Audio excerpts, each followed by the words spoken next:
തൈയൊക്കെ ഒന്ന് നോക്കുക, ചെടികളൊക്കെ ഒന്ന് നോക്കാം. അതിൽ കായ്ച്ച വന്നിട്ടുണ്ടോ, അതുപോലെ ഇലച്ചുരുട്ടി പുഴുക്കളൊക്കെ വന്നിട്ടുണ്ടോ എന്ന് നമ്മൾ ശ്രദ്ധിക്കണം.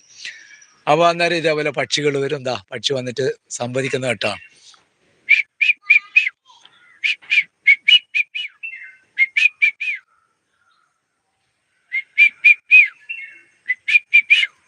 വാ, വന്നാട്ടെ വന്നാട്ടെ.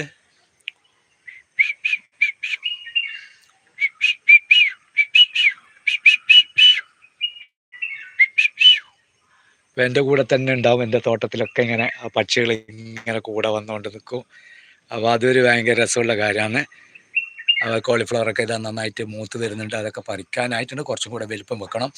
അപ്പോൾ നമ്മൾ നടുന്ന കോളിഫ്ലവറൊക്കെ ഇത്ര തന്നെ വലിപ്പം വെക്കുള്ളൂ. ഇതിൽ കൂടുതലൊന്നും വലിപ്പം വെക്കുന്നൊന്നും എനിക്ക് തോന്നുന്നില്ല. വേണ്ട, ഇതിപ്പോൾ ഇത്ര വണ്ണം വെച്ചിട്ടുണ്ട്.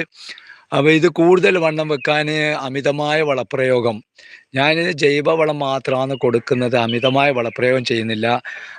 എല്ലുപൊടി, അതുപോലെ വേപ്പിൻ പിണ്ണാക്ക്, പിന്നെ ലായനി രൂപത്തിലുള്ള വളങ്ങൾ ഞാൻ കൊടുക്കുന്നുണ്ട്. അതിൽ പിന്നെ പച്ചക്കറി വേസ്റ്റ്, നമ്മളെ വീട്ടിലുള്ള കിച്ചൺ വേസ്റ്റൊക്കെ ഒരു ബോട്ടിൽ ഇട്ട് വെച്ച് 2-3 ദിവസം കൂടുമ്പോൾ അതിൻ്റെ വെള്ളം അരിച്ചെടുത്തിട്ട് അത് പിന്നെ ഡെലൂട്ട് ചെയ്യുന്നുണ്ട്. 1 ലിറ്ററിന് 5 ലിറ്റർ വെള്ളം ഒഴിച്ച് നേർപ്പിച്ചിട്ടാണ് ഇതിൻ്റെ ഒക്കെ ചുവട്ടിൽ ഒഴിച്ചു കൊടുക്കുന്നത്. അതോടൊപ്പം തന്നെ ഇത് സ്പ്രേ ചെയ്ത് കൊടുക്കലുണ്ട് ഇലകളിലൊക്കെ.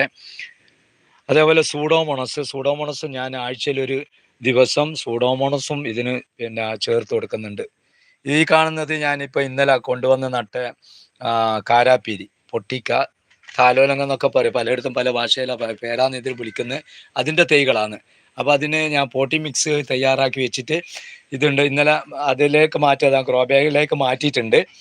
ഇനിയും കുറച്ച് തൈകൾ വാങ്ങാനുണ്ട്.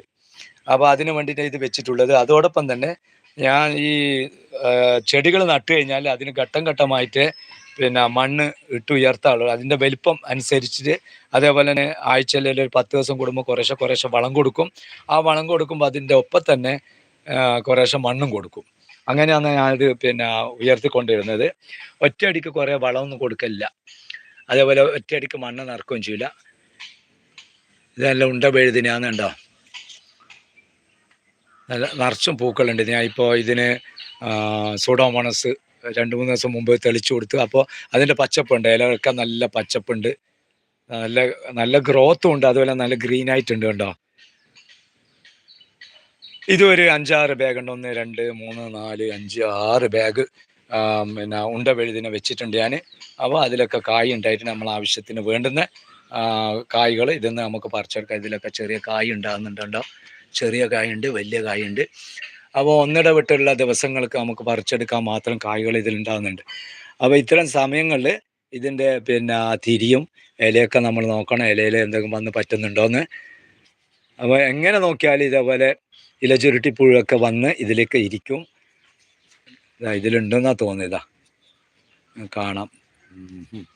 ഒറ്റ ദിവസം ഇതാ, എല്ലാ ദിവസവും ഞാൻ നോക്കുന്നത് നിങ്ങൾ, എല്ലാ ദിവസവും ഞാൻ ഇത് നോക്കുന്നത്. ഇത് വെള്ളിച്ചയല്ല, വെള്ളിച്ചയാണ്, അത് കൂടോടെ വന്നിട്ടുണ്ട്. ഇലചുരുട്ടിപ്പുഴാണ്. ഇതാ ഇലചുരുട്ടിപ്പുഴു, അതിൻ്റെ മുട്ട ഇട്ടിട്ടുണ്ട്. ഇതിലിപ്പോൾ എത്ര, ഏകദേശം എനിക്ക് തോന്നുന്നു ഒരു 10ഓളം മുട്ടകളുണ്ട്. അതിൻ്റെ തള്ളയുണ്ട്, അതിൽ തള്ളപ്പുഴു ഉണ്ട് ഇതിൽ.